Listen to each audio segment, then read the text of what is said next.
Turn to Section 1 of Practice Listening Test 4. Section 1. Listen to the conversation between two students, John and Carol. They have a list of the names of authors whose books have been given to the library. They have to classify the authors as writers of cookery, sports or travel books. First, you have some time to look at questions 1 to 8 on the table.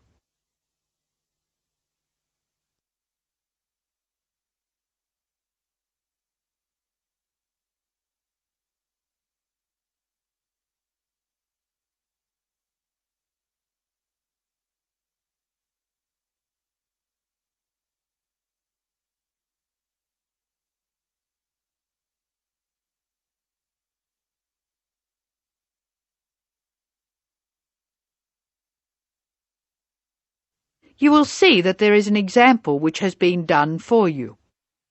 The conversation relating to this will be played first. This is a great collection of books, isn't it? Very impressive. Who gave them to us?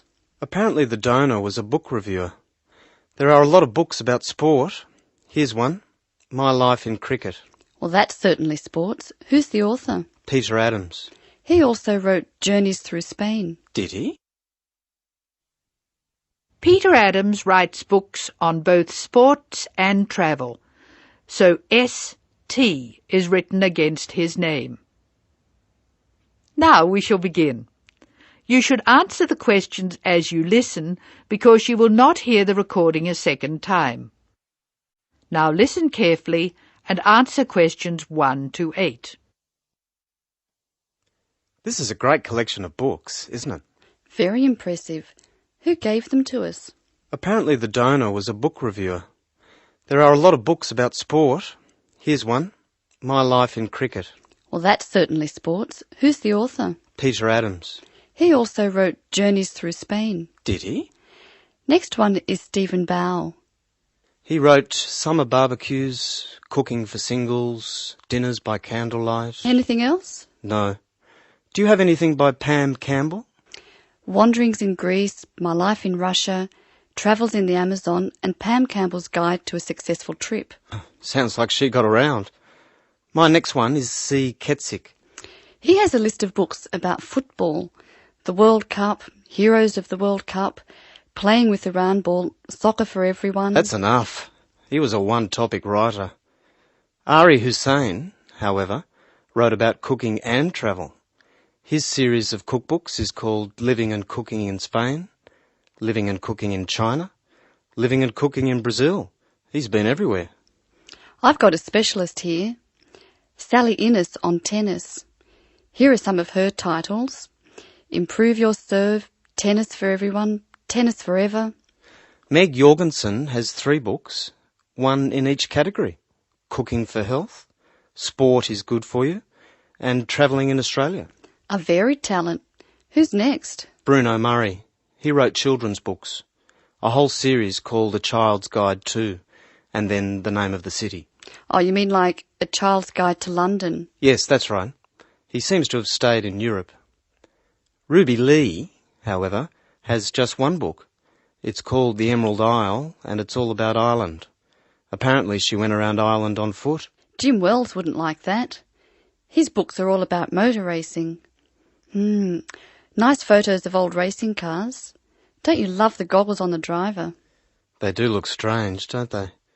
I think we're nearly finished. What did Helen Young write? Summer menus.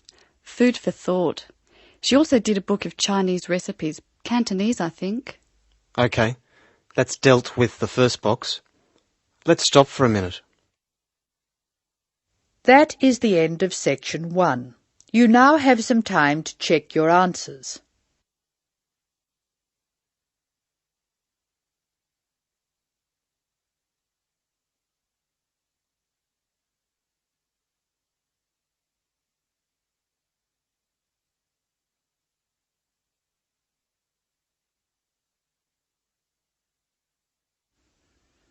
Now turn to Section 2. Section 2. You are going to hear a talk by a student advisor who is inviting new students to a welcoming party. Look at the invitation. Tick if the information is correct or write in the changes. First look at questions 9 to 14.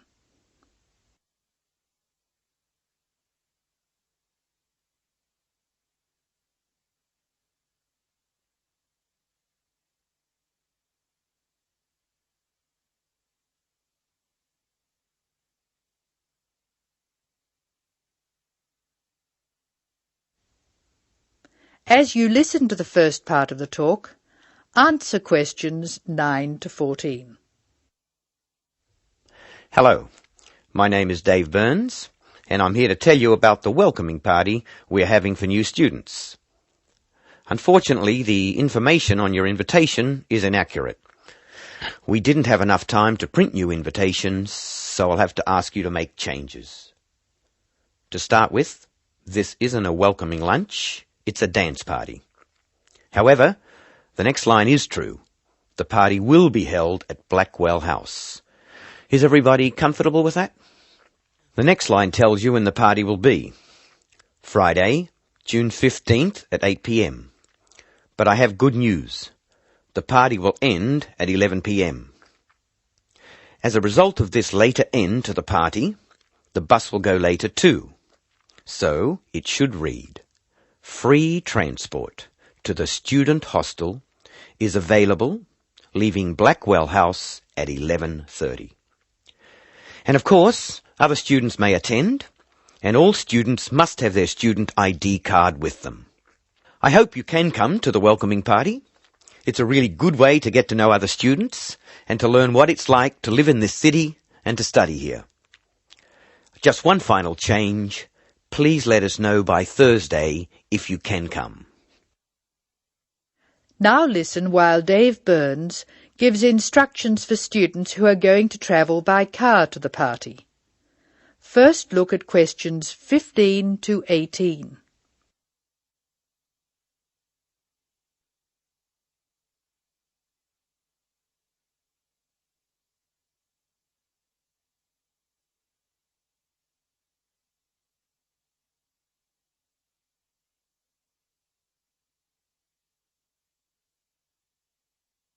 Write no more than 3 words for each answer.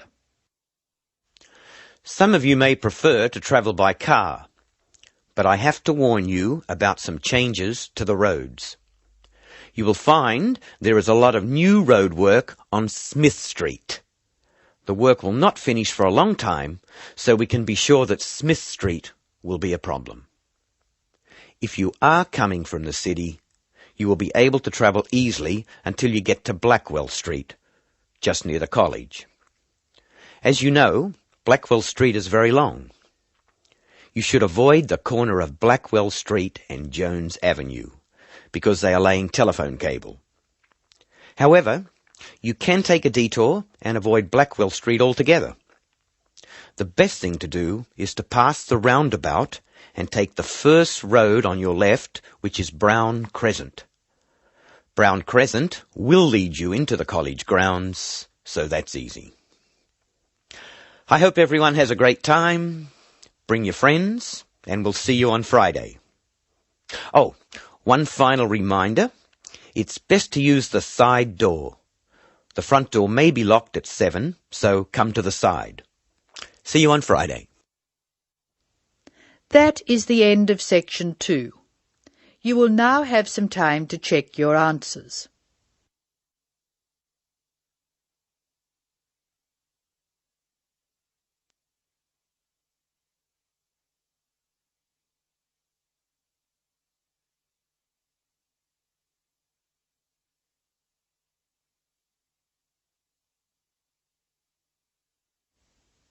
Now turn to section 3.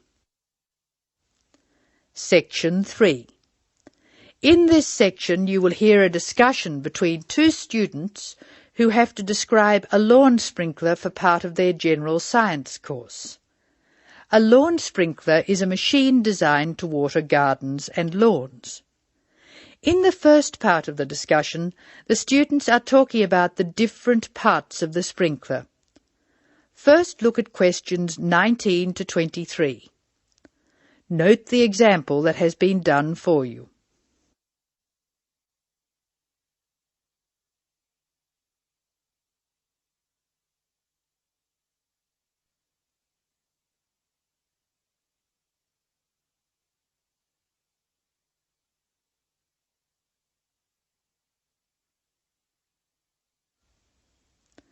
Now listen to the conversation and label the parts of the sprinkler on the diagram.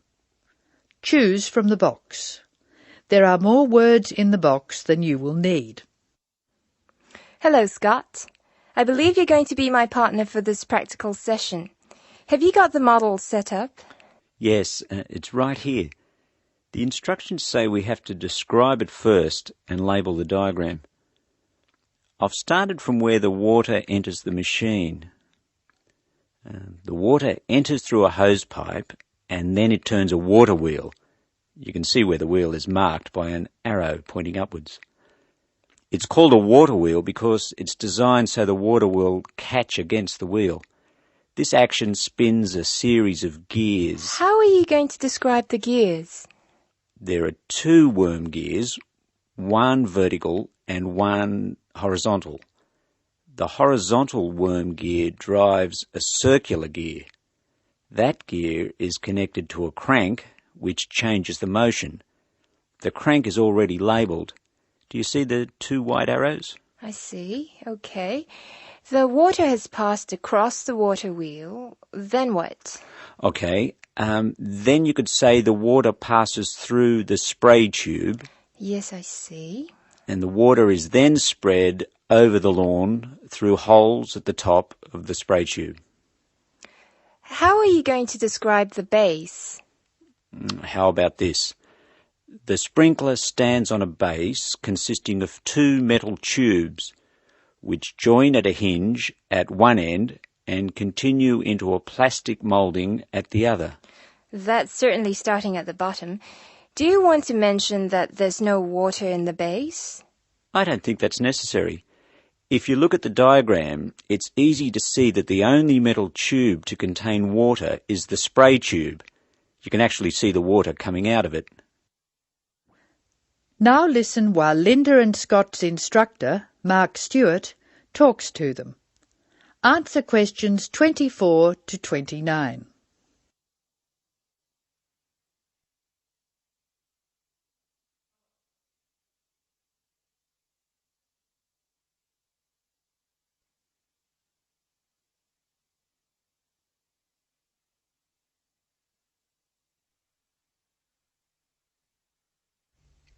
Hello, Scott, Linda. I'm glad I caught you before class. Did you know about the change in examination schedule? Change? Yes, the last day of examinations for your group will be December 2nd instead of November 29th. Is that definite? We were told they'd be on November 26th, and then there was a rumour they'd be on December the 1st. The schedule's gone to the printer. There can be no changes. It's definitely December 2nd. That's a relief. I'm going to the US on December the 4th. Are you one of the exchange students? Yeah. I'm really looking forward to studying there. Do you know if their general science courses are anything like ours? It's not very likely. Actually, all basic general science courses are fairly similar. You'll find you're behind in some things and ahead in others. I wouldn't worry too much about the course. You've been doing well on this one. Linda, have you finished your assignment yet? I'm nearly there. I should be able to give it to you on Monday. That's good. I can't let you have another extension. I was really grateful for the extra time you gave me. That was a really big assignment. Well, I'll expect it next week. Now, would you like to hear the details of the timetable? Oh, yes, please. I've just finished putting it on the notice board downstairs. Basically, you'll have 4 examinations. General Mechanics is in the morning of December 1st. Physics and Maths are on the afternoon of the same day. Communications and English are on the morning of December 2nd, and Earth Sciences in the afternoon. All over in 2 days. Yes. I'll miss teaching this class. You're all good at expressing your views, which makes for an interesting class. Some of the other first-year classes won't talk, and they're rather boring to teach. That is the end of Section 3. You will now have some time to check your answers.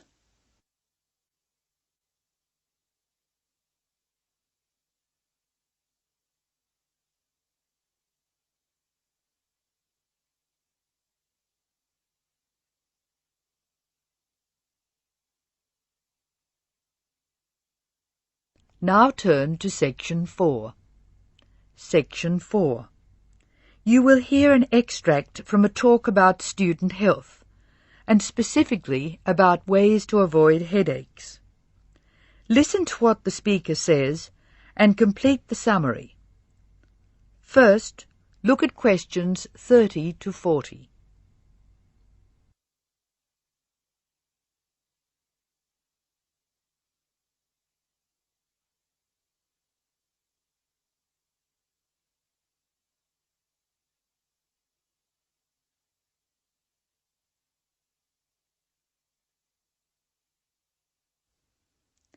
As you listen to the talk, answer questions 30 to 40. Complete the summary. Use words from the box. There are more words in the box than you need. Some words may be used more than once. Hello, welcome to the Student Orientation Programme. Today's session is on health issues, and this talk is about headaches and how to avoid them. It may surprise you to hear that headaches are often caused by hunger. In fact, one study suggested that 70% of headaches are related to hunger, which makes it the principal cause. The advice is simple: eat 3 meals a day and try to keep to a fairly regular schedule of meals. People associate noise with headaches, and for most of us, excessive noise creates the conditions for a headache. Very loud noise is unpleasant, and people usually remove themselves from it. Having said that, younger people tend to tolerate noise better than their elders, so I may be leaving noisy places far earlier than you. Just remember that exposure to too much noise may predispose you to a headache. Of course, we all associate headaches with studying. In fact, the headache probably doesn't come from the studying so much as from being tense. When we study hard, we often hunch over our work. Try raising your shoulders and tensing them, and now relax. Can you feel how much more comfortable a relaxed stance is? Another thing, it's very important to check that you are working in a good light. It will not actually hurt your eyes to work in a bad light, but it will make you tired very quickly and is very likely to give you a headache. What's more, if you have the book flat on a desk in front of you, it'll be harder to read, and you'll have to hold your head at an odd angle. It is wise to have a book rest, which raises the material you are reading 45 degrees to the desk. This will help reduce your chance of a headache. Try to relax before bed, so that you will be relaxed when you try to sleep. A soak in a hot bath may be helpful. It's also important to really sleep when you go to bed. A good mattress is a wise investment for people who want to avoid headaches. This talk seems to keep coming back to tension. Tension may cause you to chew too forcefully, clench your jaw, or grind your teeth, and this in turn may lead to headaches. It is very easy to say that you shouldn't grind your teeth, and very hard to stop, particularly if you grind your teeth in your sleep. Try to avoid situations which will make you tense, particularly just before bed. If you do compulsively grind your teeth in your sleep, ask your dentist about a soft mouth guard. In general, try to eat regular meals and avoid tense situations. Be sure you get plenty of exercise. Hopefully your headaches will be greatly reduced. One other thing I should point out, avoid smoky rooms and cars. Such places certainly encourage headaches, and the smoke may be doing you quite serious long-term damage. That is the end of Section 4. Now you have some time to check your answers.